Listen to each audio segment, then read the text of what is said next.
नमस्कार सभी को, स्वागत है आपका स्नेहा एडुकेटर चैनल में। तो ये है आपकी साइंस के लिए एक स्पेशल सीरीज जिसमें आप देखते हैं कि राजस्थान कर्मचारी चयन बोर्ड अब तक जितनी भी एग्जाम्स हुई जहाँ पर आपको साइंस सब्जेक्ट से रिलेटेड क्वेश्चन देखने को मिलते हैं वो सभी आप इस सीरीज में देख पाएंगे। ये आपका इसका पार्ट 2 है। इससे पहले जो फर्स्ट वीडियो आया है उसमें हम 50 प्रश्न जो है कवर कर चुके हैं जो कि आपके एलडीसी के एग्ज़ाम में आए थे। आज हम डिस्कस करेंगे नेक्स्ट आपके 50 प्रश्न। तो इस सीरीज़ को करने के क्या फ़ायदे हैं या फिर आपके प्रीवियस ईयर पेपर को क्वेश्चन अगर आप करते हैं तब वो क्या आगे जो है बेनिफिट होने वाला है। अगर आप राजस्थान कर्मचारी चयन बोर्ड की भी कोई आने वाली परीक्षा की तैयारी कर रहे हैं जिसमें आपको साइंस के क्वेश्चन देखने को मिल रहे हैं तो उसमें भी आपको काफ़ी बेनिफिट मिलने वाला है, क्योंकि काफ़ी क्वेश्चन जो है रिपीट होते हैं। क्योंकि कोई भी बोर्ड होता है तो एक बार क्वेश्चन उसने फ्रेम कर लिया है और वो रिजेक्ट नहीं हुआ है, फिर उसको डिलीट नहीं किया गया है, इसका मतलब है कि वो क्वेश्चन फिर से रिपीट होता है। उनको एक हेल्प मिल जाती है उस क्वेश्चन को फिर से रिपीट करने के लिए, क्योंकि कोई भी क्वेश्चन बनता है तो उस पर काफ़ी कुछ वर्क करना पड़ता है। ऑब्जेक्शन भी आ सकते हैं उसके ऑप्शन पे, आंसर पे। तो ये बात है। और साथ ही साथ क्वेश्चन बनते हैं आपके एनसीईआरटी की बुक से, जो भी आपकी ऑथेंटिक बुक्स हैं।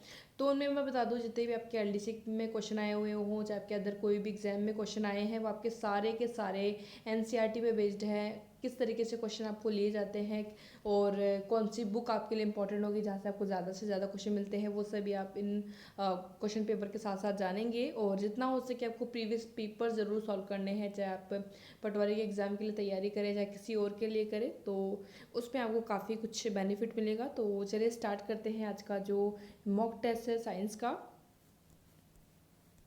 तो आज का जो हमारा पेपर है वो एलडीसी का है, जो कि आपकी एग्ज़ाम हुई थी 19 अगस्त को।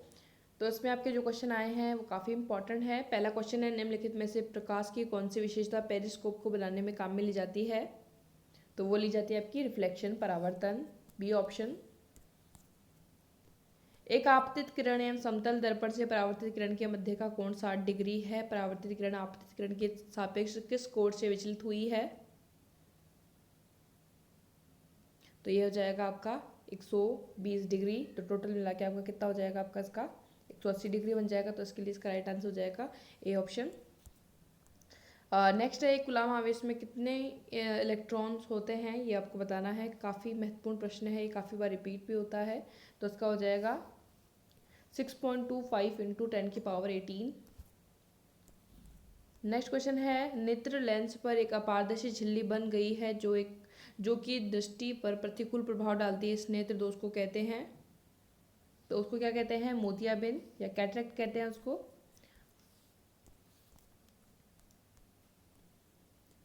नेक्स्ट है, निम्नलिखित में से कौन एक आभासी प्रतिबिंब बनाता है जो हमेशा बिंब से छोटा होता है? तो ये होता है आपका अवतल दर्पण। और अवतल दर्पण को कब यूज़ किया जाता है, या फिर अगर आप चश्मा पहनते हैं, अगर आपको है निकट दृष्टि दोष, तो आप कौन सा जो लेंस का चश्मा पहनेंगे? तो आप पहनेंगे अवतल लेंस का। और अगर आपको है दूर दृष्टि दोष तो आप क्या पहनेंगे? जो आपका उत्तल लेंस से बना हुआ जो चश्मा होता है आपका, वो आप पहनेंगे। नेक्स्ट है, किसी सेल का जो विद्युत वाहक बल है, तो उनमें से क्या होता है? ऑप्शन आपके पास में है। तो वो होता है आपका खुले परिपथ में दोनों टर्मिनलों के बीच की अधिकतम वोल्टता है। तो वो क्या होती है? आपकी विद्युत वाहक बल। नेक्स्ट क्वेश्चन है, 10 एम्पियर की धारा के द्वारा 1 घंटे में स्थानांतरित आवेश की मात्रा, तो वो हो जाएगी आपकी 3.6 इंटू 10⁻4C। नेक्स्ट है, विद्युत में 3 एक समान बल्ब L1 L2 व L3 एक विद्युत स्रोत से जोड़े गए हैं। यदि बल्ब L3 बुझ जाता है तो L1 व L2 के द्वारा उत्सर्जित प्रकाश पर क्या प्रभाव पड़ेगा? तो ये हो जाएगा L1 का प्रकाश घटेगा व L2 का बढ़ेगा। तो बी ऑप्शन का राइट आंसर है। नेक्स्ट क्वेश्चन है, सूर्य का व्यास 1.4 इंटू 10⁻9 मीटर और इसकी पृथ्वी से दूरी 10⁻11 मीटर है। 2 मीटर की जो फोकस दूरी के एक उत्तल लेंस के द्वारा बनाए गए इसके प्रतिबिंब का व्यास होगा, तो वो होगा 2.8 सेंटीमीटर।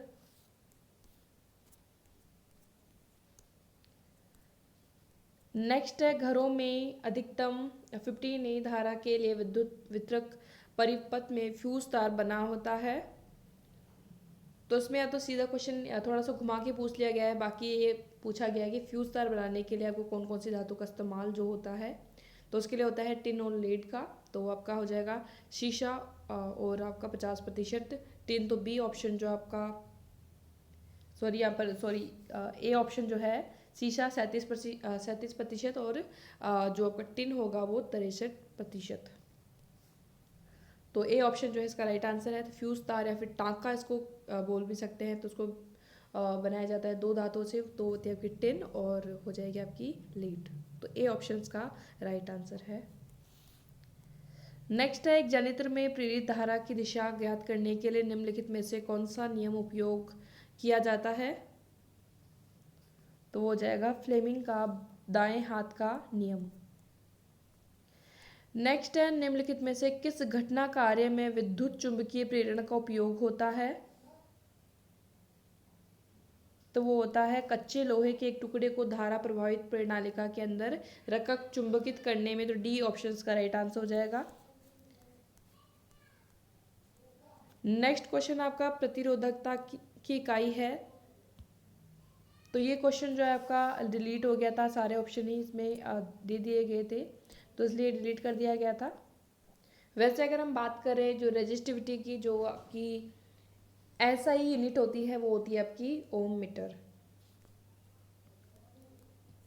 नेक्स्ट है प्रकाश का उसके घटक रंगों में विभाजन कहलाता है। तो ये कहलाता है आपका वर्ण विक्षेपण, डिस्पर्शन। ठीक है, पीएसएलवी रॉकेट में इस्तेमाल किया जाता है। तो डी ऑप्शन का राइट आंसर है, दोनों ठोस एवं द्वितरल प्रणोदक। कौन से बहुलक प्राकृतिक रूप से पाए जाते हैं। तो ये भी आपका एनसीईआरटी का क्वेश्चन पूछा जाता है, काफ़ी बार रिपीटेड क्वेश्चन ये है, इंपॉर्टेंट क्वेश्चन में से एक है। तो वो है आपके तो starch and cellulose, B option.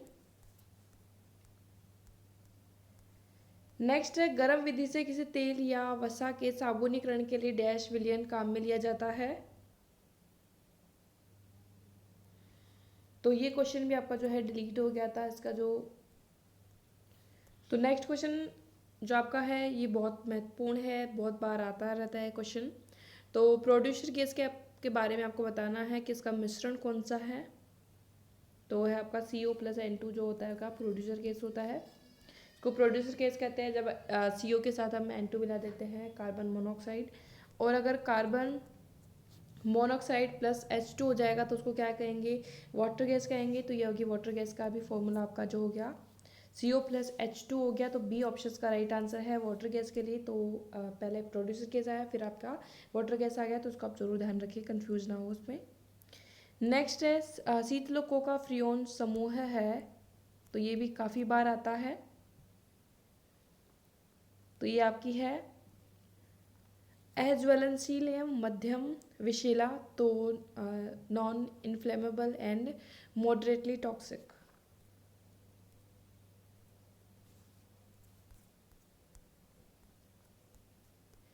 निम्न में से कौन सी अभिक्रिया अपचयोपचय नहीं है। तो कौन सी रिडॉक्स जो रिएक्शन है वो नहीं है। तो वह आपकी सी ऑप्शन BaCl2+Na2SO4, फिर जो आपकी रिएक्शन हो जाएगी 2NaCl+BaSO4। काटने के पश्चात सेब का जो भूरी रंग में बदलना उदाहरण है वो है रासायनिक परिवर्तन।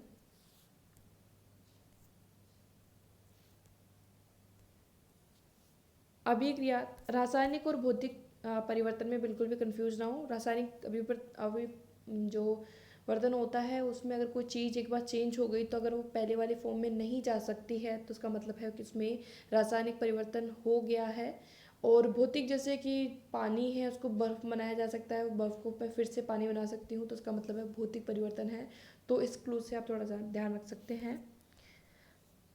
नेक्स्ट क्वेश्चन है अभिक्रिया 2Na+Cl2, फिर आपकी है 2NaCl में ही 46 ग्राम Na जो आपका सोडियम है द्वारा त्यागे गए इलेक्ट्रॉनों की संख्या होगी, तो हो जाएगी 1.204 इंटू 10⁻²4।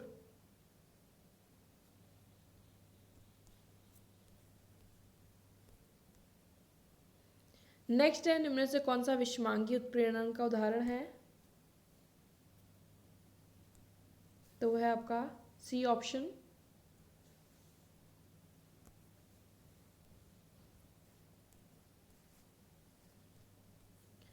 उत्क्रमणीय अभिक्रिया हेतु सही कथन जो है वो कौन सा है, उत्प्रेरक अग्र व पश्च दोनों अभिक्रियाओं को समान रूप से प्रभावित करता है, बी ऑप्शन का राइट आंसर है। तांबे के बर्तनों पर नीले हरे रंग का आवरण किस रसायन के बनने के कारण जमता है,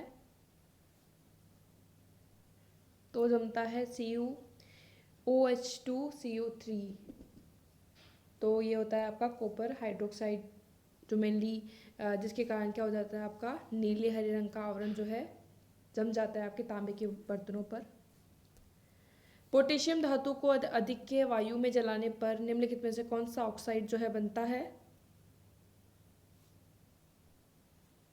तो बनता है आपका KO2 पोटेशियम ऑक्साइड।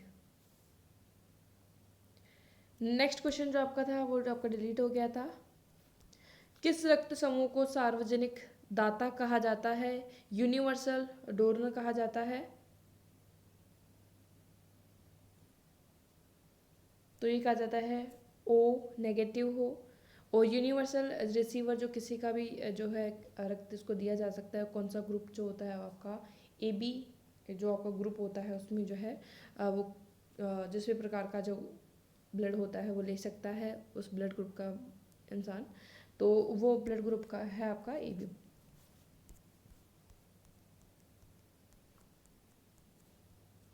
नेक्स्ट है, निम्न में से कौन सी चावल की किस्म एक प्रसिद्ध जैव पेटेंट है, तो वो है आपकी बासमती। विटामिन C की कमी से कौन सा रोग होता है, तो आपका स्कर्वी रोग जो है विटामिन B की कमी से हो जाता है। और गोइटर जो आपका होता है वो आयोडीन की कमी से हो जाता है। बेरी बेरी जो आपका विटामिन B से, और नाइट ब्लाइंडनेस हम कहें रतौंधी जो आपका विटामिन A से हो जाता है। एक पारितंत्र में लगभग कितनी प्रतिशत ऊर्जा एक पोष स्तर से दूसरी पोष स्तर तक पारित होती है, तो वो होती है आपकी 10%। अमोनो कारक जीवाणु परिवर्तित होते हैं, तो व्यर्थ को अमोनिया में। भारतवर्ष में कितने वर्ष तक बायो पेटेंट प्रभावी रहता है, तो 20 वर्ष तक।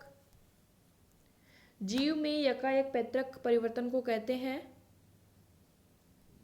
तो उसको कहते हैं म्यूटेशन या फिर उत्परिवर्तन।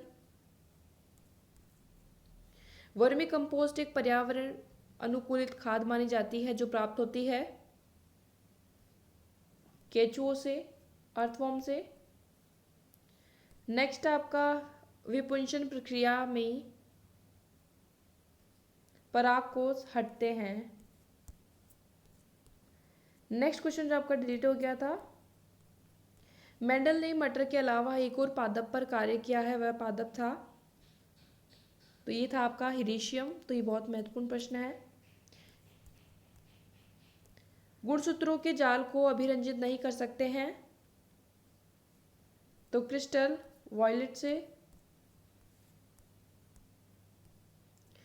दो अथवा अधिक भिन्न आनुवंशिकी युक्त पादपों को क्रॉस कर फसल की नई किस्म का निर्माण कहलाता है, तो कहलाता है आपका संकरण। निम्नलिखित में से कौन एक गैसीय प्रकार का चक्र नहीं है,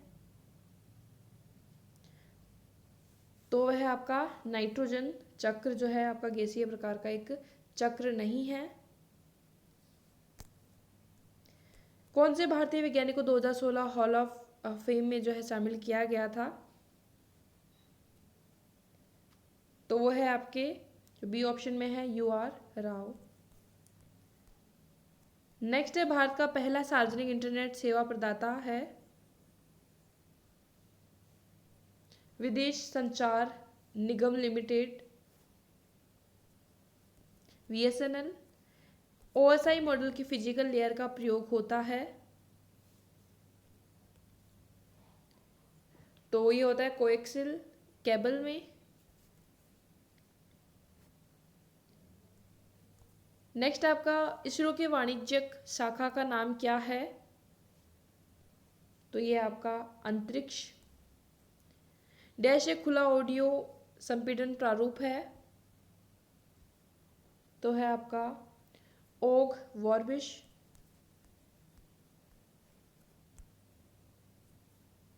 तो इसमें अंतरिक्ष विज्ञान से संबंधित भी प्रश्न जो है सिलेबस में थे एनडीसी के में, इसलिए क्वेश्चन कवर हो रहे हैं। बस कुछ क्वेश्चन हो रहे हैं इसमें, 50 प्रश्न जो आए थे। निम्नलिखित में से कौन सा एक सिस्टम सॉफ्टवेयर है, और इसमें ही एक दो क्वेश्चन जो आपके कंप्यूटर से संबंधित भी हैं। डिवाइस ड्राइवर जो आपका एक सिस्टम सॉफ्टवेयर जो है। मैप.नेट GIS software product dash operating system पर काम करता है, तो ये करता है विंडोज़ पर। नेक्स्ट इसका लास्ट क्वेश्चन है, ASCATSat-1 डैश के लिए एक उपग्रह है, तो वह है आपका मौसम पूर्वानुमान के लिए, वेदर फोरकास्टिंग के लिए है। तो ये थे आपके आज के राजस्थान कर्मचारी चयन बोर्ड में अब तक आए प्रश्नों का एक सीरीज़ का एक दूसरा पार्ट। आई होप आपको वीडियो अच्छी लगी होगी। अच्छी लगी तो वीडियो लाइक कर दीजिए, शेयर कर दीजिए, और पहले का जो पार्ट है उसका लिंक भी मैंने डिस्क्रिप्शन बॉक्स में दे दिया है। और अगर आप ये पेपर डाउनलोड करना चाहते हैं तो टेलीग्राम के चैनल पर मिल जाएगा। बाकी मैंने एक जो ड्राइव की लिंक क्रिएट कर दी है, वहाँ पर आपको जितने पेपर्स हैं वो सभी मिल जाएंगे, चाहे आपको राजस्थान जीके के लिए करना हो, चाहे आपको साइंस के लिए करना हो, चाहे अदर आप जो भी पर्टिकुलर एग्जाम के लिए प्रिपेयर कर रहे हैं उसके भी आप डाउनलोड कर सकते हैं। और आई बटन पर आपको रिसेंटली जो भी वीडियोस है रिलेटेड वो आपको मिल जाएंगे। So thank you for watching. आज के इस वीडियो में इतना ही। और चैनल को सब्सक्राइब नहीं किया तो कर लीजिए, बेल आइकन प्रेस कर दीजिए ताकि कोई भी नई अपडेट आए तो आपको सबसे पहले नोटिफिकेशन मिले। So thank you.